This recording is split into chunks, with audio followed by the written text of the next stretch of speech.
কেন্দ্র সরকারের দ্রব্যমূল্য এবং কেন্দ্র সরকারের যে ওয়াকফ বিল পাস করেছে, এখন উন্নয়ন বলে আর কিছু নেই, মানুষ এখন রাস্তায়। কি বলবেন? হ্যাঁ, দুটোই তো সর্বজন স্বীকৃত হয়ে দাঁড়িয়েছে এখন।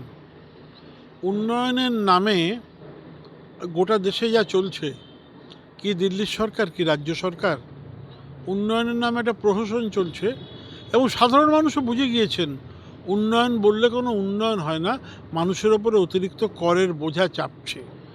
আমাদের দেশে সাধারণ মানুষকে কর দিতে হচ্ছে অনেক বেশি এবং যারা দেশের কর্পোরেট সেক্টর পুঁজিপতি তাদের কর ছাড় যাচ্ছে অনেক বেশি, তারা কর দিচ্ছেন না, কর দিতে হচ্ছে মধ্যবিত্ত এবং সাধারণ মানুষকে। এই সব মিলিয়ে দেশের মধ্যে সবচেয়ে বেশি দুর্গতিতে আছেন, কষ্টে আছেন দেশের শ্রমজীবী মানুষ, এবং এই শ্রমজীবী মানুষের মধ্যে আরও বেশি কষ্টে আছেন মহিলা শ্রমিকেরা, নারী শ্রমিকেরা। আর এই নারী শ্রমিকদের মধ্যে নারী বলেই এদের বঞ্চনা করার সুযোগ বেশি, নারী বলেই এদের কম মজুরিতে খাটানো যায়। চা বাগানে এখন নারী শ্রমিকের সংখ্যা বেশি, বিড়ি শিল্পে এখন নারী শ্রমিকের সংখ্যা বেশি, এই রকম বিশেষ, এবং সেই সঙ্গে সঙ্গে বস্ত্র পোশাক শিল্প, গার্মেন্ট সেকশন, নারী শ্রমিকের সংখ্যা বেশি। যেখানে যেখানে নারী শ্রমিক না হলে চলে না, অথচ নারী শ্রমিকদেরই সবচেয়ে বেশি বঞ্চিত করা হয়। রাজ্য সরকার এবং কেন্দ্রীয় সরকার উভয় সরকারই শ্রমিক স্বার্থের ব্যাপারে একেবারেই উদাসীন, বরং উল্টো বলা যেতে পারে যে উদাসীন নয়, তারা শ্রমিক স্বার্থের বিরোধিতা করছেন কর্পোরেট সেক্টরকে, ধনিক শ্রেণীকে খুশি করার জন্যে। 26,000 এই যে শিক্ষক রাজ্য সরকারের কাকুর বাছার না কারণে বাতিল হয়ে গেল, কি বলবেন? আগামী দিনে প্রাইমারির 59,000 বাতিল হতে যাচ্ছে, এই প্রসঙ্গে আপনি একটু বলবেন। কোর্ট অত্যন্ত ন্যায় বিচার করেছে। আমাদের মনে হতে পারে যে যারা যোগ্য তাদেরও চাকরি চলে গেল, কিন্তু কোর্টের কাছে যখন বিষয়টি গিয়েছে তখন কোর্ট বারবার স্কুল সার্ভিস কমিশনকে বলেছে যে অযোগ্য যোগ্য এটা বেছে দিন। স্কুল সার্ভিস কমিশন এই কাজটা করেনি। কেন করেনি?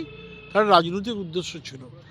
রাজ্য সরকারের মনে হয়েছিল যে ওএমআর শিট থেকে যোগ্য অযোগ্য বাছার দরকার নেই, কে অযোগ্য কে যোগ্য কিছুই বোঝা যাবে না, কোর্ট বাধ্য হয়ে সমস্ত চাকরি বহাল করে দেবে। কিন্তু কোর্ট হেঁটেছে উল্টো পথে। কোর্ট একেবারে যুক্তি তর্ক, ওএমআর শিট এই সবগুলোর ভিত্তিতে বিচার করতে চেয়েছে।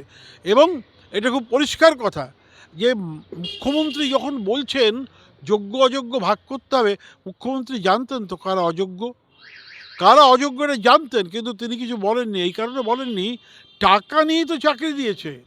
তৃণমূল তো একটা চোর ডাকাতের দলে তো পরিণত হয়েছে। গোটা তৃণমূল দলে আপনি একটা সৎলোক খুঁজে পাবেন না।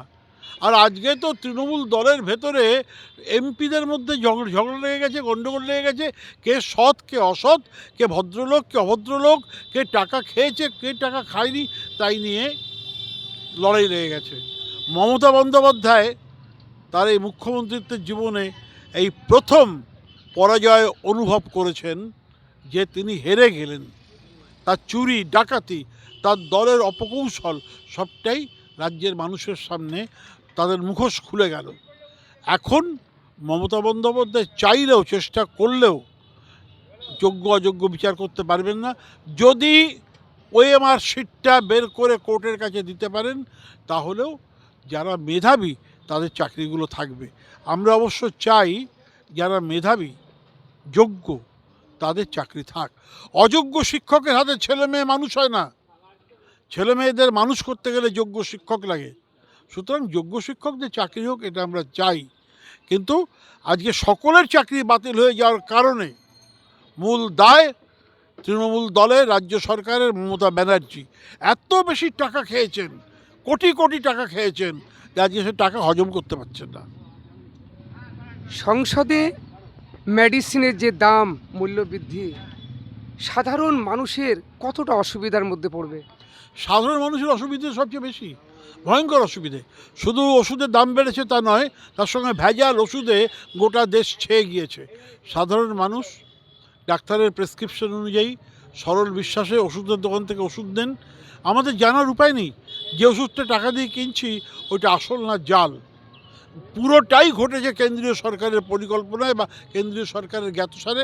এটা ঘটবেই তো, যখন ওষুধ কোম্পানিগুলো কেন্দ্রীয় সরকারের মোদির নির্বাচনী তহবিলে টাকা দেয়, সেই টাকাটা তারা তুলে নেবে। সেই টাকাটা তারা এভাবেই জাল ওষুধ বাজারে ছেড়ে ওষুধের দাম বাড়িয়ে তারা এই টাকাটা তো তুলে নেবেই। যেভাবে বিদ্যুৎ কোম্পানিগুলো মমতা বন্দ্যোপাধ্যায় নির্বাচনী তহবিলে টাকা দিয়েছে, এখন তো তারা বিদ্যুতের দাম বাড়িয়ে দেবে, পার ইউনিট বাড়িয়ে দেবে বিদ্যুতের দাম। সরকারকে স্পষ্ট পরিষ্কার নীতি ঘোষণা করতে হবে। সরকারকে বলতে হবে যে ওষুধ সাধারণ মানুষের জন্যে জীবনদায়ী ওষুধের মূল্য বৃদ্ধি করা চলবে না। আমরা বারবার বলবো সরকার নীতি বদলাও। আর সরকার যদি নীতি বদল না করে তাহলে জনগণ রাস্তায় নেমেছে, মা বোনেরা রাস্তায় নেমেছে, তারা সরকার বদলে দেবে। আমার একটি শেষ প্রশ্ন, ওয়াকফ বিল সংশোধনের জন্য আপনাদের দল সুপ্রিম কোর্টে যাবেন? প্রয়োজনে যেতে হবে, প্রয়োজনে যেতে হবে। ওয়াকফ বিল অন্যায় হয়েছে, যেভাবে সংসদে ওয়াকফ বিল পাস করানো হয়েছে তাতে একেবারে পরিষ্কারভাবে সংখ্যালঘু ধর্মীয় সম্প্রদায়ের উপরে হস্তক্ষেপ হয়েছে। একইভাবে যদি হিন্দু দেবত্ব সম্পত্তি পৃথিবীর কোনো দেশে কোনো সরকার অধিগ্রহণের চেষ্টা করে, সেদিনও আমরা যেভাবে প্রতিবাদ করব, আজ ওয়াকফ বিলের ক্ষেত্রেও আমরা সেইভাবেই প্রতিবাদ করছি। স্যার আপনার পরিচয়টা দিবেন? আমি অশোক ঘোষ, দেশের জাতীয় শ্রমিক সংগঠন ইউটিইউসি, ইউনাইটেড ট্রেডস ইউনিয়ন কংগ্রেসের সারা ভারত সম্পাদক।